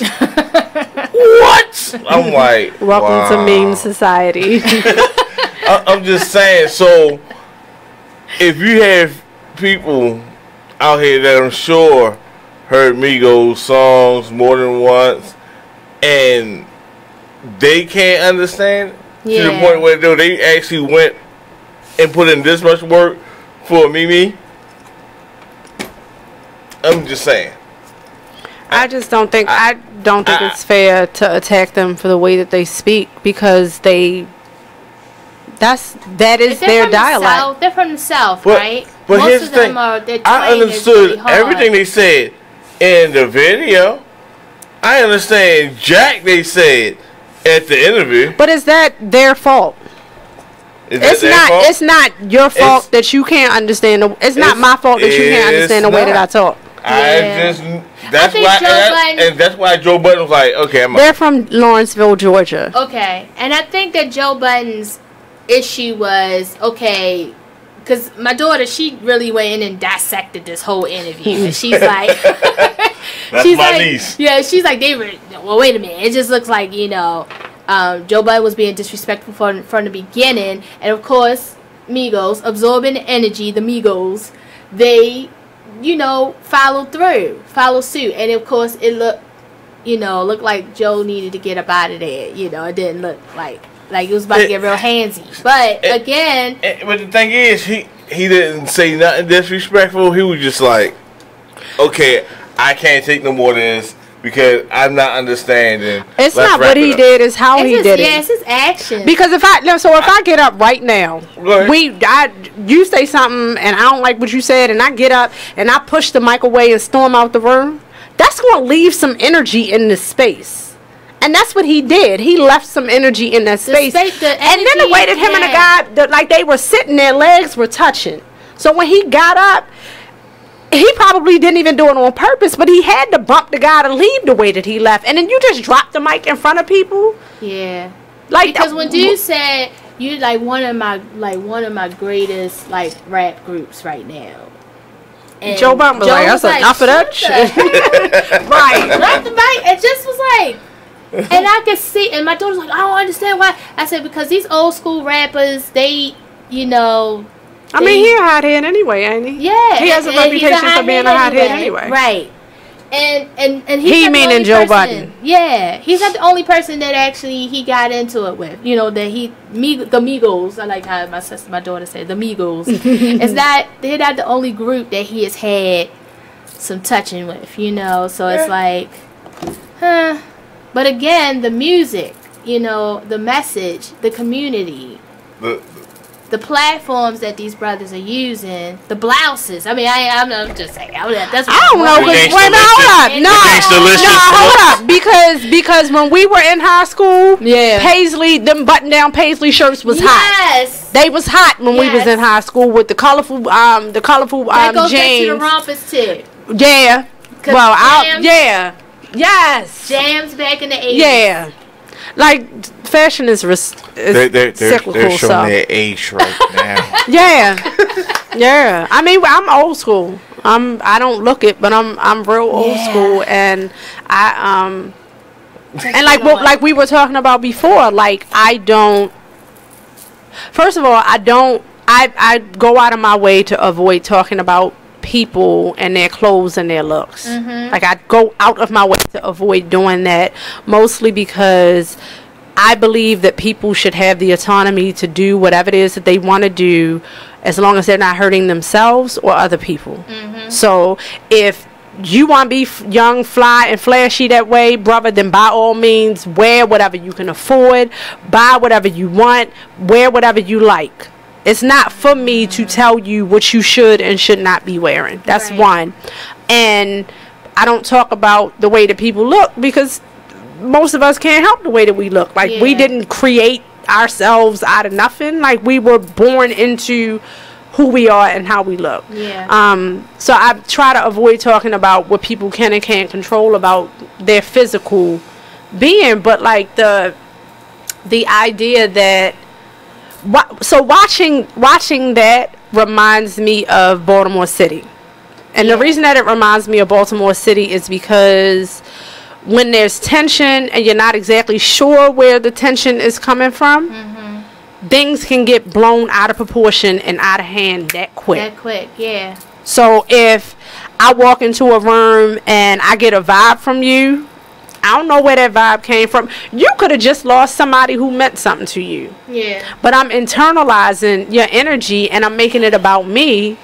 And so then I'm putting that back at you, and then you looking at me like, well, why is she acting like... And nobody is communicating about what's happening. So, like, I remember one time, I remember this very specifically because you taught me a very good lesson. Something happened before I came to your house to record for the Divas Dish. And I walked in and I was mad. And I was real mad about whatever it was that happened. And it created, like, this real tense energy in the space. And I didn't know why you were responding. You didn't know why I was responding. We had the love and respect enough for each other to sit down and have a conversation about that. But when you don't have that between you and another person, you don't have any incentive on trying to, you know, break that up and try to pick it apart and figure out what's going on. So if I don't know you and I walk into a room and I get a vibe from you or whatever, why I internalize that is that's a whole nother show or whatever. But we don't have anything invested between us for us to try to figure it out and work it out and iron it out. And so that's how beef gets started. And then in Baltimore, you one escalated argument away from possibly being shot. One. You argue with the wrong person on the wrong day. I remember going into 7-Eleven and I'm walking up to the register. This woman walks in the store. Now, mind you, I'm walking towards the register, and I would have gotten there before her. She walked right in front of me. I turned around and I looked at my friend. I said, I need you to pay for this for me. I'm leaving. And he looked at me like, damn, what I do? I said, I'll talk to you about it later, and walked out the store. Because in that moment, I was so offended by what she did. Not even like I went in my head and decided for myself what that was all about. But because I know who I am, I said, let me leave this situation, because I'm not going to be able to stand here with her and not say anything. And I know if I say anything that it's not going to come out right. So I'm going to leave and I'm going to go sit in the car. And when he came, he was like, what happened? I said, I was walking up to the register and the lady literally walked right in front of me and jumped in line. And I did not want to say I was here first, because if she would have said anything else, I probably would have been arguing with her. But I know that about myself. And I'm okay with, some people consider that taking an L, or I don't consider that punking out. I took an L 2 weekends ago on a bus stop. I don't know if Dee recognized this. I was on a bus stop. Okay. And this woman got off the bus. Tall woman. She was about good 6'2", 6'3", 3. I might be. She with a cane. Okay.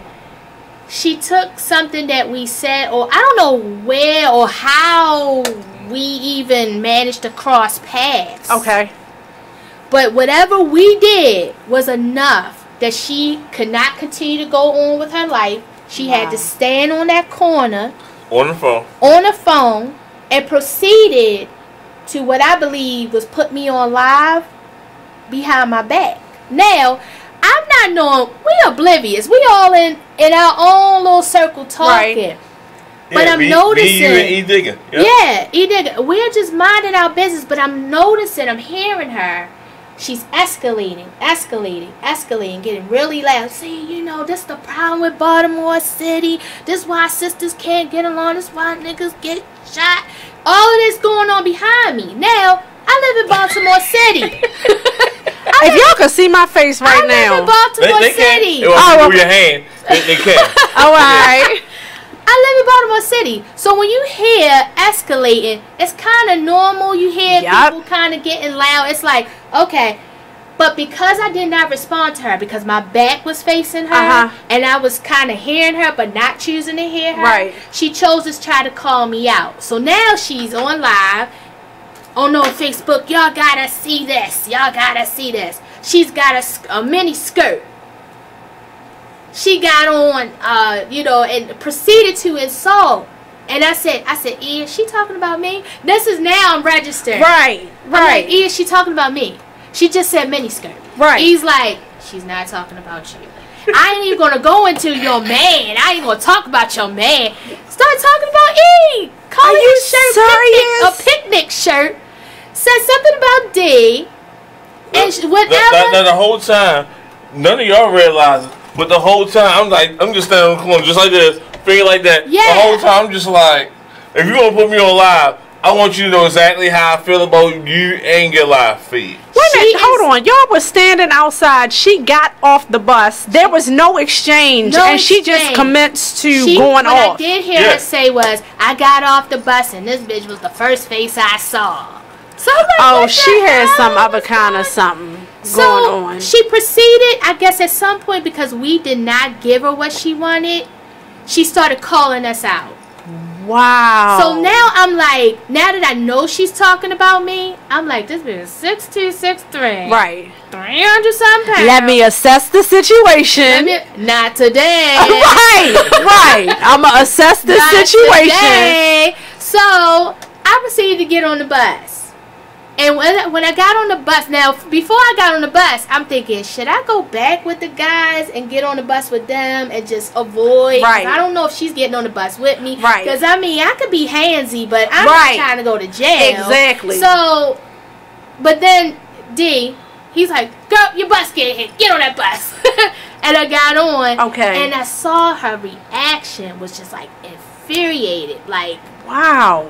You know what I mean? And I'm like, and that situation could have ended very badly for both of y'all. It could have ended badly. And because the average person is going to be like, oh, you're not going to bit you, and you put me on Facebook? Shout out to E Digger, one, because he did, I think he knew what was going on, but he was doing the best he could to just, like, not let me, because I had shades on, I had headphones on, so I wasn't totally, like, and then every time I caught it, I was like, she's talking about you. He's like, no, she not. No, she not. No, she not. You know? And D, and like, unfortunately, that's normalized. That's normal behavior in Baltimore. Yeah. Like, that's part of our aggressive culture. Turn around and then that would have went in a total different direction. But people don't know how to. That sounds like she had some mental stuff going on. Yeah. And see, I'm not from here. You feel what I'm saying? So when I got down here, I've learned to ignore the ignorant, negative ass people down here, because it's going to be a lot, and I ain't got much time to give you to let you suck me into your negativity. So that is so wise. People, that is so wise. That's not wise, but And Nisa, I just had to get that out. Yeah, and Nisa 10 years ago, I'm like, who you talk to? This shit people that came out of right. Wait, come on. Oh no, what the happened? Flag on the play. If you really think I was gonna stand by and let you get your ass whipped? Oh no. Well, right, of course, not that. Of course not that. But I'm just saying, like. But your reaction wouldn't have been. It wouldn't have been. It would have been totally different because. You know, and it just shows you how much our mental health. Yeah. It's so important. Listen, now imagine, and so we don't know her backstory, anything like that, and she may not be that way when she's around people that she knows and people who care about her. So picture this: she runs into the wrong person lays her down and out. Family gets a notification that their loved one has been murdered, and they can't figure out what happened. They think that it's a senseless act of violence while she out here terrorizing people. Yeah. You understand what I'm saying? So, like, I don't believe that anybody deserves to be murdered, especially based on, like, you interacting with strangers. I don't ever have to see you again for the rest of my life. Like, I don't know you. So I go out of my way to avoid arguing with people, especially in public. I don't like arguing with people I don't know. Like, you know what? You got that. I'm sorry. I will take all the L's that I need to, because it don't mean anything to me as a person. If it can help just one situation from being escalated, just one. So, when I used to go to Walmart, because I don't shop at Walmart anymore. When I used to go to Walmart, I remember walking behind. I was at the grocery store, and I made the mistake of leaving my wallet in my in the car, which I hardly ever do. So I get to the register, the woman is ringing my stuff up, and I'm like, oh snap, I left my wallet in the car. The woman behind me caught the biggest attitude in the world, and she said something. And I remember saying to her, you know what, you're right. I left my wallet in the car specifically to hold you up. That's the reason why I left I walked in this market and got in line in front of you and left my wallet in the car to hold you up. That's what I did. So guess what you going to do? You going to wait till I run out to the car, or you going to get in another line. That was one of the last times that I had words with a person, because I'm sitting there and I'm saying to myself, I could have said anything to her. I'm sorry. It wouldn't have mattered, because she wanted to react the way that she wanted to react. And a lot of our reactions are us trying to snatch back some semblance of power. Some semblance of power. And I don't need to do that in the streets, especially with people I don't know. So y'all can have, I'm gonna catch all the L's if I need to, because I need to be here. And I got kids to get home to. I got people who are looking for me to make it home. Could you imagine what would have happened if you would have reacted to her and like something bad would have happened? Just like I say it and I mean it. Like, we are one escalated argument away from losing our lives in this city. One. You get into the wrong argument with the right person on the wrong day, and it's over for you. And that's the culture in Baltimore City. Even, hey, how you doing? You got a man, without being worried about someone. Don't get me started. I can't even see hi to a female. What you saying hi for? Well, goddamn, evil ass. Just trying to brighten up your goddamn day. Yeah. But to each his own. God bless you. Man, you know what happens to women? Some women in Baltimore, when men say hi, we say hi back, and then they follow us. They just follow us, and it just gets to be. All right, but don't put us all. How am I going to figure out that you're not like those other men without engaging you? Now, I've had some guys have to actually say, look, I ain't trying to, no disrespect. And I'll tell them, look, if you want to talk to me, you got to get out of that car and represent properly. Because this ain't me walking up to your car. This is not how it works. I'm not 10 years old. I'm not teen. I'm a grown, daggone woman. You know what I'm saying? And so, and then some of them take that, and then some of them don't. So if I don't know, if on average, I get spoken to by 3 to 5 men per day. And 3 of those 5 men, when I say hi, when they say hi and I say hi back, they take that as, oh, she responded, let me go try to talk to her. The 2 of the 5, I don't know that that's not what they trying to do. I don't know. And women have been saying this to men for the longest time. A lot of these little brothers, not little brothers, a lot of men, unfortunately, do not know how to accept rejection. And they don't. I wear my headphones just for that reason. I wear my headphones when I'm out in public, whether they're on or not. I wear them just so that I have no... I'm going about my day. I'm not outside because I'm trying to meet a man. I'm not outside because I'm trying to get some man's attention. So, unfortunately, my coping mechanism and my response to all of that is I'll make eye contact with nobody. Yeah. When you say hi, I say hi. I do not break my stride. And I know that probably comes off as rude, but I don't know if you going to be the man that try to stop me, and if I don't say anything to you, you call me all kinds of bitches. That's a it great happens. Point. That's a great point. When we come back, we'll finish talking. It is the Charm City Direct Radio Show, only on BeExposedRadio.com. We will be right back. Yeah. It literally is a defense. That lady is back on May 17th at 7 p.m. only on BeExposedRadio.com. Oh, okay, yeah. Also on YouTube. I know the latest killing. Why would you see me recording? Oh my God. You a hard-headed yo. Let's go to the telephone. Hello?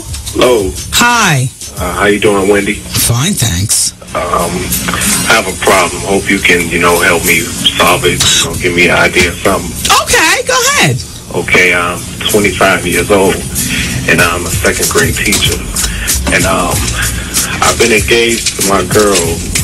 Well, we've been together for about 2.5 years, and now we're engaged. Everything is going good with us. Back in October, I got a new student, and the child is being raised. He's a single, being raised by a single parent. Mm-hmm. So the father, came up to the school to meet me. They knew in the area, so we started hanging out. Just watching games. Going to bars. Just chilling or whatever. Gotcha. Okay. With your student's father. Yes. Okay. It's just nothing. He's new in the area. You just want to know some spots to go out or whatnot. So, gotcha. Mm-hmm. Okay. One night we were sitting, watching TV, had a couple drinks, and as you would say, we just talking. Get ready on the button. Okay. As you would say, make a long story short, he came over to me, unzipped my pants, and gave me a professional. Okay. Had you ever had a homosexual experience up until this point? No, I had not. Had you ever thought about it? I never even thought about it, Wendy. And the thing is... But it was good, though, right? Because they say only a man knows how to please another man. I mean, it was okay. Oh. It was okay. Okay. So, we continue to mess around or whatever. Been going on for, like I said, since about October. And now I'm at the point where I'm like, this is not right. I need to be... Okay, I need you to hold on for just... You are listening to BeExposedRadio.com. Welcome back to Charm City Direct Radio Show. Yes, it was. Very quick. I would just like to thank you so much, Ellen G, thank y'all for coming onto the show and so representing Baltimore Ceasefire. I am proud to I've accepted the challenge. Yes, you have. It is on my door. The neighbors like, yo, what's that? The kids and I talk about going out this weekend and passing out flyers. Yeah. How can people get in touch with you? How can people be a part of this? So the way that you accept the Baltimore Peace Challenge is, number one, by declaring it wherever, social media, out loud, saying, I accept the Baltimore Peace Challenge. And when you accept the Baltimore Peace Challenge, you are agreeing to have life-affirming events August the 4th through August the 6th. And it's really that simple. It's not complicated. One of the things that we ask people to do to help to spread the word is to tell 3 people per day that the Baltimore Ceasefire, hashtag Baltimore Peace Challenge is a thing. Because if 3 people tell 3 people, tell 3 people, tell 3 people, then by August the 4th, everybody in the city will know about it. Follow us on Facebook, Baltimore Ceasefire. That's the Facebook page. Follow us on Instagram, Baltimore Ceasefire. Our hashtags are Baltimore Ceasefire and Baltimore Peace Challenge. If you search those hashtags on the internet, it'll pull up all of our stuff. You can use the hashtag. You're having conversations about violence, conversations about love, conversations about what you want to see changed. You can do that. we are asking for people to help us by offering because they're not donations, because we're not an organization, but you can give monetary offerings via PayPal. That's how we buy flyers, because obviously my coin ain't that long. It's 630,000 people in Baltimore City. We would like to be able to purchase at least 630,000 flyers to make sure that everybody in Baltimore City has a flyer. So far, we've gotten donation. As a matter of fact, hold on, y'all, because we got a donation today. Wow. We got a donation today, and I'm about to tell y'all who it's from. Grove Printing. Shout out to David Miller. He said he's going to donate 5,000 flyers to us. Wow. And he's donating $150 from his company, Dare to Be King Project. So he's going to print 5,000 flyers for the Baltimore Ceasefire and make a donation. The donation helps us buy supplies. We have staple guns so that we can go out and staple the posters to on abandoned buildings around the city. You can come, and now you can either get the flyer itself and print out your own flyer. Like if you have the capacity to print flyers, print out your own and then hand them out. Just give them to people, give them to your neighbors. I've been putting them on people's cars. So if you've been outside, you had a ceasefire flyer on your car, on your windshield, I probably put it there. Like that's my thing. And so any dollar amount helps because it all adds up. We are very transparent with how we spend the money. So if anybody has any questions about where their money is going to and how it's being spent, we can send you all of our transactions so that you can see we ain't living it up on your dime. We are actually buying supplies. You can reach out to Baltimore Ceasefire on Facebook and inbox us if you want to pick up flyers to distribute. We do have some, and we're about to get 5,000 more, so that's awesome. It's awesome. Our next meeting is July 11th at 7 p.m. I'm going to confirm that right now because I think that is, so July 11th at 7 p.m. at Community Mediation, 3333 Greenmount Avenue in Baltimore. If you support the ceasefire, if you're taking the peace challenge, talk about it on your social media, talk about it to your friends and your family. If they have questions, if they think it's dumb, if they think it's stupid and they don't understand it, they can call me directly, 410-446-8997. I'm willing to sit down with people, talk to people on the phone, whatever it takes to get people to understand what it is that we're trying to do. And shout out to the Ceasefire Organizing Squad, Erica Bridgeford, Jakia Jason, Michelle Schellers, Ogun, and Darnell Wharton. Because, we meeting and getting stuff going and trying to get it popping so that we can celebrate life in Baltimore with the hopes of shifting the culture so that we can get away from violence. Yes. So thank you all for listening. This is Charm City Direct Radio Show. Before I leave, I want to say this, and this is in honor of L&G. The quality of our lives is dependent upon the quality of our choices. We make better choices, we'll have a better life. And one of my other favorites, if it is to be, it is up to me, it is up to we, it is up to all of us. So, as always, thank you for tuning in. We'll see you next week. Thank you. Hootie woo!